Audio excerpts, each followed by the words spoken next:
Esto que veis aquí fue el primer producto que yo lancé en Amazon cuando empecé a vender allá por el 2024. Y sí, fueron 1.500 euros invertidos tirados completamente a la basura. No tenía clara la demanda, no tenía claro los márgenes y la diferenciación básicamente la hice como a mí me vino en gana. Básicamente como yo vi que el producto podía mejorar, sin fijarme en nada más que eso. De hecho, como anécdota te cuento que cuando estaba a punto de llegar todas las cajas de mi producto a los almacenes de Amazon, aún no tenía claro cuánto iba a ser el precio de salida del propio producto, ni cuál iba a ser mi precio objetivo, ni mi precio de salida, como digo, ni nada. No sabía nada del precio de este producto. El resultado, que prácticamente no se vendió nada. Bueno, sí, realmente sí que se vendieron todas las unidades, pero te puedes imaginar cuál fue el margen final. Total, que perdí bastante dinero. Y después de ese error empecé a construir un sistema para poder validar los productos antes de lanzarlos. Y te aseguro que si hubiese seguido ese sistema antes de lanzar ese producto, probablemente no hubiese perdido tanto dinero. De hecho, creo que ni siquiera hubiese lanzado ese producto por no haber nada de margen. Así que en este vídeo te voy a enseñar exactamente cuál es el proceso que yo llevo a cabo para poder validar todos estos productos dentro de Amazon, y directamente vamos con ello, vamos al iPad donde te voy a enseñar todo el proceso con todos los pasos y exactamente todo lo que tú deberías de hacer para que no te pase lo mismo que a mí. Vale, pues vamos ya directamente con el proceso que llevo yo a cabo a la hora de validar productos. Y es muy sencillo, vamos directamente con ello, vamos a dividirlo en 5 fases y antes de nada vamos con la fase 0, que al final es lo que debemos considerar antes de adentrarnos en el análisis profundo del propio producto. Como veis aquí en el iPad hay dos cosas muy importantes a considerar. En primer lugar, si estoy vendiendo, y en segundo lugar, si no estoy vendiendo. Vamos en primer lugar, uy, que se me va esto. Si estoy vendiendo, seguramente ya estemos vendiendo un tipo de producto o tipo de productos determinados, es decir, que ya estamos dentro de un nicho en concreto. El ejemplo que os he puesto aquí es herramientas de jardín para casa, es decir, estamos vendiendo, por ejemplo, un rastrillo y una motosierra, por ejemplo. Bueno, una motosierra no, pero ya me entendéis, una serie de productos que se encuentran más o menos en un nicho similar y que un cliente tipo podría comprarte ese rastrillo y luego comprarte, perdón, un cortacésped, como digo. Y esto es algo muy importante a considerar porque, claro, vamos a ir buscando productos que simplemente estén en herramientas de jardín para casa. Sin embargo, si luego tenemos en otro lado que no estoy vendiendo, es decir, es mi primer producto, pues tenemos dos opciones. O bien tirar por la anterior, es decir, ir montando una tienda nicho, es decir, visualizar varios productos que se encuentren más o menos en el mismo nicho, que el tipo de cliente pueda ser similar, o también lo que podemos hacer es tirar por una tienda multimarca, que en ese sentido pues venderíamos un poco lo que nos vendría en gana. Es decir, si tuviésemos una tienda nicho, pues al final tenemos opciones mucho más limitadas. Tenemos pues 1, 2 y 3 productos, y en el caso de una tienda multimarca, pues al final pueden salir un producto por aquí, otro por aquí y otro por aquí, porque al final vamos a abarcar todo el mercado. El ejemplo que os pongo aquí pues es vender zapatillas, pues vendes zapatillas Nike, zapatillas Adidas, zapatillas pues de todo tipo al final. Sin embargo, pues una tienda nicho es un poco lo que os comentaba anteriormente, más al final más ennichado, como dice la palabra en sí, y vendiendo determinados productos que se parezcan entre sí, que tengan un tipo de cliente similar, y a partir de ahí es una decisión que tienes que tomar tú mismo, ya que al final una tienda multimarca es mucho más difícil que en un futuro pues puedas vender la propia marca en sí. Una tienda nicho es mucho más fácil de hacerlo porque al final sí que es una marca como tal, no una tienda de Amazon, por decirlo de alguna forma. Una vez que tenemos claro esto, vamos directamente a la fase 1, que esta fase 1 vamos a catalogarla como la fase de análisis, que lo voy a poner por aquí. Sería esta fase número 1. Aquí lo que haríamos directamente es utilizar nuestra herramienta de Helium 10, que es el software que yo utilizo y que utilizan la mayoría de vendedores pues, para vender en Amazon y para analizar nuevas oportunidades. Próximamente puedo traeros un vídeo en el que hable más a fondo de ello. Ahora lo vamos a pasar un poco por encima para que entendáis un poco la dinámica y cómo valido yo los productos mejor. Y es que dentro de Helium 10 pues vamos a encontrar los distintos productos que vamos a vender, y a su vez pues podemos introducir los distintos filtros para empezar a buscar ese tipo de productos. Dentro de estos productos pues vamos a poder buscar, como digo, el nicho, la facturación mensual, las unidades vendidas, el número de reviews, la puntuación de esas reviews. Al final puedes tocar muchos filtros para finalmente conseguir llegar a una serie de palabras clave y una serie de productos concretos que a partir de ahí vas a trabajar dentro de ella. Como digo, la herramienta que más me gusta a mí es la herramienta de Blackbox, si no me equivoco, que al final, tocando esta serie de filtros, llegas a una serie de palabras clave que a través de ellas pues llegas a distintos nichos y a distintas oportunidades de producto. Estas palabras clave, pues como puede ser resistant bands, como vemos aquí, ankle weights for women, al final son palabras clave que se encuentran dentro del mismo nicho. Me estoy repitiendo mucho con la palabra nicho, lo sé, perdonadme, pero que sirven para que a partir de ellas vayas buscando las distintas oportunidades que te puede dar el mercado. Estas palabras clave no son más que aquellas palabras que nosotros ponemos en el buscador de Amazon cuando queremos buscar algo. Es decir, tú por ejemplo, como tengo aquí con resistant bands, pues al final eres una persona que quiere empezar en el gimnasio, no quieres ir al gimnasio directamente, quieres empezar con unas gomas, pues ¿qué haces? Pues pones resistant bands, en el caso de Estados Unidos, que es donde vendo yo, y los resultados que te aparecen son al final productos que están posicionados para esta palabra clave. Esta palabra clave es la que a nosotros nos va a aparecer si hacemos pues distintas búsquedas dentro de Helium 10, como comentaba. A partir de aquí ya llevaríamos a cabo un análisis exhaustivo de todo lo que nos arroja la herramienta de Helium 10, porque al final todo lo que vemos es esa palabra clave y para esa palabra clave hay distintos competidores y tienes que analizar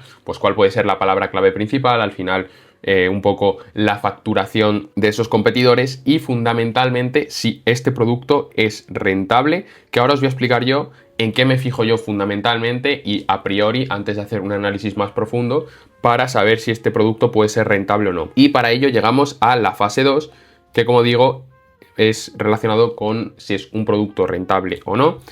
Yo lo que veo fundamentalmente es la facturación del nicho, como veis por aquí, y también, muy importante, los competidores. ¿Y para qué nos fijamos en esto? Pues la parte de la facturación es muy importante para saber si el nicho en el que estamos es un nicho que tiene la demanda suficiente como para que nosotros entremos directamente. O sea, no vamos a entrar en un nicho que venden 3 unidades en todo el mes, entre todos, por poneros un ejemplo. Entonces, para ello nos fijamos en la facturación. Y también los competidores, en este caso nos fijaríamos más, pues como veis aquí, para ver un poco pues la información del nicho, si hay uno que tiene aquí pues 4 estrellas, aquí otro con 4,5, aquí otro con 3,9 y todo ello para ver realmente si nos merece la pena y si podríamos entrar dentro de este nicho a competir. Ya os digo que todo esto puedo hacer distintos vídeos explicándoos directamente en qué me fijo, ya que esto lo quiero pasar un poco por encima para que entendáis cuál es el proceso completo, pero si tenéis alguna duda, decidme abajo en comentarios el vídeo que queréis ver en concreto, que yo intentaré traeroslo lo antes posible. Vale, y una vez que vemos que la facturación está ok y que los competidores están ok, vamos a ver si es un nicho rentable. Y aquí lo que vamos a ver es el margen. Tenemos que fijarnos sobre todo en 3 precios tenemos que sacar fundamentalmente. El primero, el de la producción, es decir, cuánto vale producir ese producto. Nos podemos fijar en distintos, bueno, tenemos 2 opciones realmente para esto. Uno, consultarlo en Alibaba, que ahí tenemos acceso cualquiera y tú puedes mirar o bien cotizarlo con los distintos proveedores o simplemente, como hago yo en un principio, pues ver una pequeña media de cuál es el precio que se maneja dentro de este producto. Y otra opción que tienes es tener un agente de compras, como veis aquí, el monigote que estoy pintando. Es una persona, es un contacto dentro de China que lo que hace es ponerte en contacto con las distintas fábricas. Esta persona además, por ser china, seguramente te va a conseguir un mejor precio a que si tú como europeo y como español, pues directamente vas a las fábricas a hablarles. Pues simplemente, pues al final por la comunicación es mucho más fluida, ellos hablan en chino entre ellos, tú les hablas en inglés, muchos de ellos ni siquiera hablan inglés, tienen que utilizar el traductor con Alibaba y todo. Entonces es muy importante la figura del agente de compras y es muy importante que si podéis acceder a ella, que la tengáis. Después de esto pasaríamos al transporte, que esto igual tienes la figura del transportista, como veis aquí, y luego tenemos distintas opciones y distintas empresas que también se dedican a ello y que les puedes pedir cotización. Si tienes un transportista es mucho más fácil, ya que te puede pasar los precios del mes o de los 2 meses, dependiendo cómo vaya evolucionando el transporte y al final lo que ocurra en el mundo que pueda hacer que se encarezca o que se abarate el transporte. Y con este es mucho más fácil, ya os digo, os pasa los precios y vosotros podéis utilizar esa cotización hasta que este agente de compras os pase una nueva cotización. Si lo hacéis con un transportista, con una empresa me refiero, va a ser mucho más difícil, ya que cada vez que queráis ver un nuevo producto vais a tener que pedirles una cotización nueva y muchas empresas, a menos que llegues a la fase en la que ya quieres hacer la compra, nos hacen cotizaciones gratuitas, como es normal también. Pero bueno, ya pasaríamos, después de esto, ya tenemos los dos precios que nos han dado tanto nuestro agente de compras como nuestro transportista, y pasaríamos a las tarifas FBA, que aquí tenemos dos. La tarifa de referencia, por un lado, voy a quitar esto por aquí, un momento. La tarifa de referencia, que al final, en la mayoría de nichos suele ser un 15%, que al final es lo que se queda a Amazon, el referral fee que todos conocemos. Ya os digo, siempre suele ser un 15%, lo pongo por aquí, para la mayoría de nichos es así, seguramente en el que te metas tú va a ser un 15% seguro, si no tienes las tablas dentro de Amazon lo puedes consultar. Y luego tenemos la tarifa de almacenamiento, que esto lo podemos ver gracias a nuestro competidor. Si vas a vender un producto más o menos similar al suyo, simplemente te metes en el competidor y te metes dentro de Amazon, o sea, dentro de Helium 10, perdón, y os lo voy a poner por aquí, y vais a Profitability, creo que se escribe así, Profitability Calculator. Creo que se escribe así, bueno, si no, dentro de Helium 10, y los que estéis dentro de Helium 10 lo sabréis mucho mejor que yo, es la opción que os aparece una calculadora y ahí vais a ver cuál es la tarifa de almacenamiento que está pagando vuestro competidor, lo tomáis como referencia si es un producto similar y ya lo apuntáis. Ya os digo, esto es un margen aproximado, ya luego más tarde tú puedes sacar el propio margen y la propia tarifa que va a tener tu producto en caso de que sea muy distinto.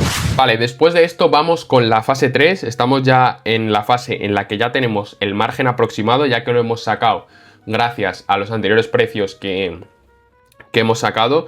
Ni que decir tiene que una vez que tengas esos precios es simplemente restar tu precio de compra a los costes que te han salido, o sea, no es muy difícil. Además aquí en Estados Unidos, si vendes como yo en Estados Unidos, que no tienes que tener en cuenta IVA ni nada, pues simplemente es hacer una resta sencilla. Entonces ya tendríamos un margen aproximado. El margen aproximado yo suelo hacer y suelo trabajar con productos de un 30%, es decir, que tengan más de un 30%. Os aconsejo que hagáis caso a esto que os estoy comentando, ya que yo con mi primer producto no lo hice, o bueno, sí lo hice, pero luego por cambios de precio que tuve que hacer, pues al final no se cumplía este más 30% y se nota mucho luego en el margen final. Entonces, hacedme caso que sea un 30%, como veis por aquí. Entonces, si después de tener este margen aproximado, este producto, pues sí lo tiene, pues seguimos con él muy bien. Y si no lo tiene, pues como pongo aquí, lo descartamos. ¿Y por qué lo descartamos? Se me ha ido por aquí, disculpadme. Porque lo normal es que tengamos un TACOS del 10%, que al final el TACOS quiere decir lo que gastas en publicidad en función de las ventas totales. Es decir, es una división entre las ventas en publicidad dividido las ventas totales que tiene tu tienda. Entonces, al final, lo normal que suele ser dentro de una tienda es que el TACOS roce un 10% y que el resto, pues al final sean ventas orgánicas. Entonces, ese TACOS del 10% lo que va a hacer es que tengas un margen final del 20%, que al final es lo que buscamos. Menos de un 20%, pues quizás no te va a merecer la pena el invertir en este producto y vas a tener un coste de oportunidad en comparación con otro tipo de productos que podrías estar vendiendo dentro de Amazon. Entonces, una vez visto esto, ya tendríamos analizado si este producto es rentable o no. Ya sabríamos pues los productos con los que seguimos en ellos, como veis por aquí, y los productos que realmente descartamos y que vamos a otra cosa. Entonces pasaríamos a la fase 4, que la fase 4 es directamente la fase de diferenciación. Porque claro, una cosa es que tengamos un margen, pero no vamos a vender un producto igual que nuestra competencia. Nuestro producto tiene que tener algo distinto para que, siendo un producto nuevo, pues al final se sobreponga, digamos, a los competidores. Entonces, ¿cómo vamos a diferenciarnos? Yo lo que suelo hacer es tomar las reviews negativas de los competidores. Y muchos estaréis diciendo, hay muchos competidores que tienen un montón de reviews, van a tener un montón de reviews negativas y va a ser muy difícil analizar eso, y lo sé. Yo utilizo un sistema que os lo puedo explicar también en próximos vídeos, ya que no me voy a extender ahora, pero para que lo tengáis en cuenta los que estéis viendo ya este vídeo, podéis hacerlo fácilmente con ChatGPT, le metéis las reviews negativas, es decir, las reviews de una estrella, y le decís, oye, dime cuáles son las desventajas y en qué más se está quejando la gente, ordénamelo de alta, media, baja, y te lo va a ordenar en alta. Pues oye, el producto se astilla mucho, por ejemplo. Baja, mi bebé, por ejemplo, en un producto para bebé, mi bebé no sabe utilizar este producto o no le resulta cómodo este producto. Y ahí vas un poco ordenando lo que son las reviews negativas del competidor. O sea, al final de aquí sacas cuáles son los puntos flacos del competidor y me dirás, vale, ¿y qué hago con esto? Pues muy fácil, pues simplemente una vez que tengas las reviews negativas, pues le dices a tu proveedor, como veis aquí, al proveedor o a la gente de compras, que ya lo hemos tratado anteriormente, si puede mejorarte el producto en función a las reviews negativas. Es decir, como te he dicho antes, es un producto que se astilla mucho, por ejemplo. Pues oye, en vez de que sea de madera, pues házmelo de plástico, por poneros un ejemplo. Oye, ¿este producto me lo puedes hacer de plástico? Pues una vez lo sabes, pues se lo pides o al proveedor o a la gente de compras, le preguntas sobre esto, si es posible, si no. Si es posible, te van a dar los precios y con esos precios ya no utilizas el margen aproximado anterior, sino que utilizas estos precios.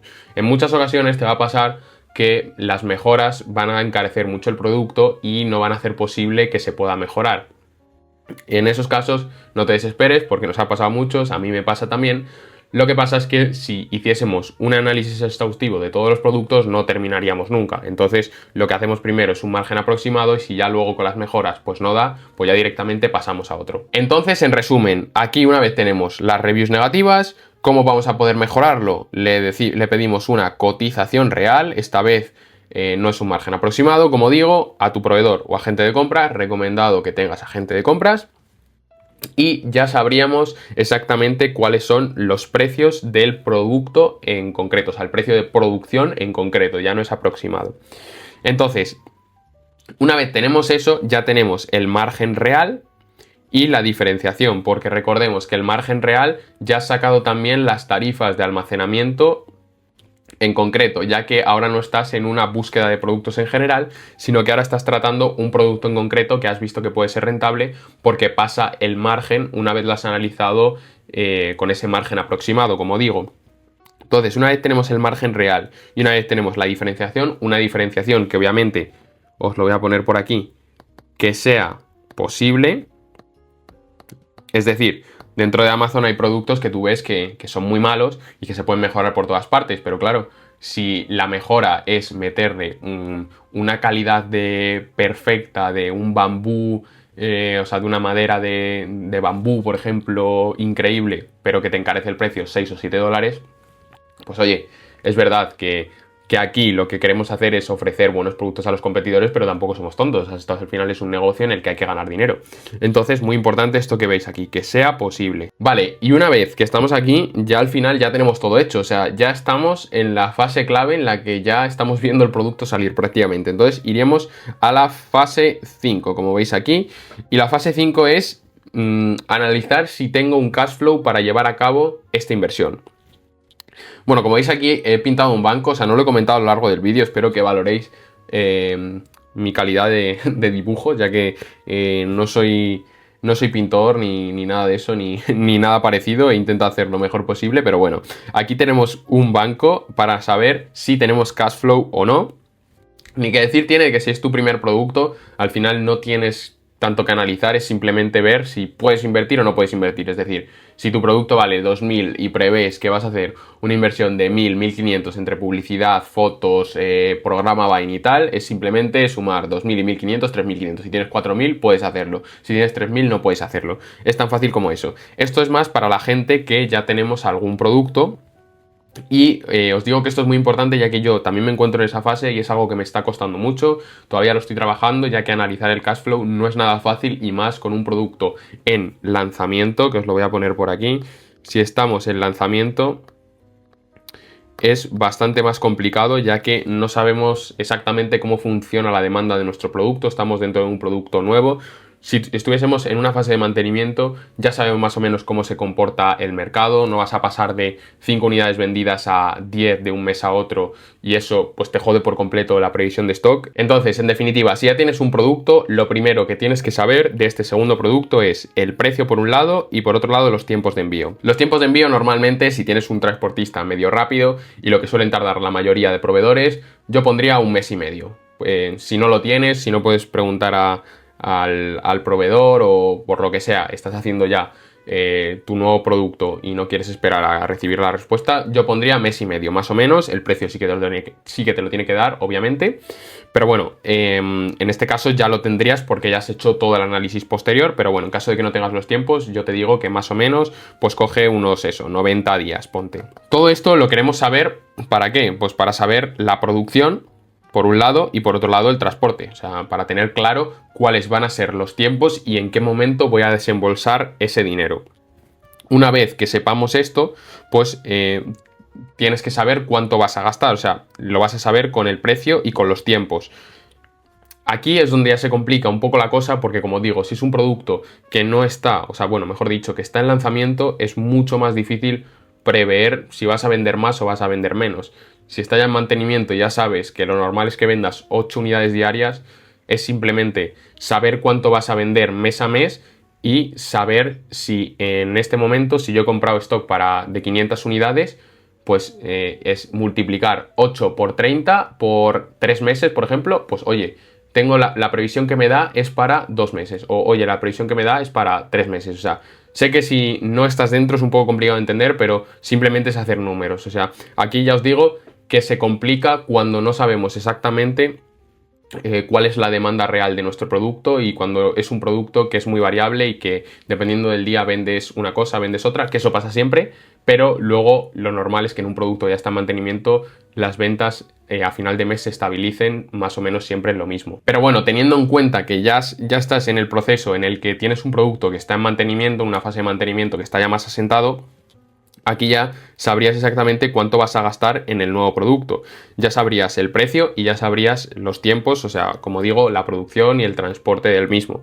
Entonces, si sabes ya que vas a gastar 5.000 dólares, lo único que tienes que saber es cuánto dinero líquido tienes y cuánto vas a tener a lo largo de este tiempo. Aquí es que insisto en esto porque es muy importante y es algo que yo estoy tratando de hacer ahora y sé que es algo muy complicado. Si ya estás vendiendo, pues tienes que tener en cuenta que Amazon te paga cada 15 días lo que estés vendiendo del otro producto. Entonces tienes que calcular muy bien en el punto en el que vas a hacer el desembolso. También tener en cuenta que primero vas a desembolsar un 30%, luego vas a desembolsar un 70% al proveedor. Lo normal, las condiciones de pago que solemos tener todos al principio es un 30-70%. Entonces esto es muy importante que calcules en el tiempo en el que vayas a hacer ese desembolso cuánto dinero en líquido tienes y sobre todo los pagos que vas a tener que hacer de aquí a que el producto te llegue a los almacenes de Amazon. Y con esta fase 5 terminaríamos el proceso de validación. Como digo, sé que la fase 5 es un poco compleja de entender, simplemente es ponerte, echar números y sobre todo que tu tienda y el producto o productos que estés vendiendo estén en una fase en la que te permita hacer buenos cálculos y buenas previsiones de stock, ya que, como digo, en las fases de mantenimiento es muy difícil porque es todo muy variable. Entonces intenta hacerlo de manera aproximada como lo estoy haciendo yo actualmente y malo ha de ser que si haces una previsión de stock de 5 unidades al día y de repente empiezas a vender 10 unidades al día y te quedes corto de stock, pues bueno, ojalá que todos los males sean esos y que no sea al contrario. Entonces nada, espero que os haya gustado el vídeo, que os haya quedado claro, mejor dicho, toda esta parte de validación de productos. Sobre todo si estáis empezando la fase 5, olvidadla por completo, quedaos con todas las otras fases que os he dicho. Espero que os haya ayudado mucho el vídeo y nada, nos vemos en la próxima. Hasta luego.